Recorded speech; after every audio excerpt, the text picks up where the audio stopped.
பைபிள்ல நிறைய கதைகள் இருக்கு, அதை படிக்காதவங்க படிச்சு பாருங்க. அதுல குறிப்பா உன்னை பத்தி சொல்லணும்னா,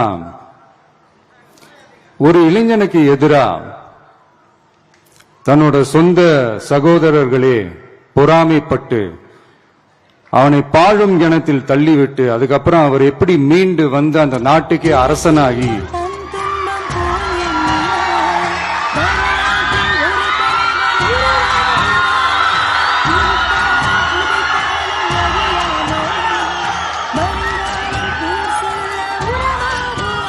அந்த நாட்டுக்கே அரசனாகி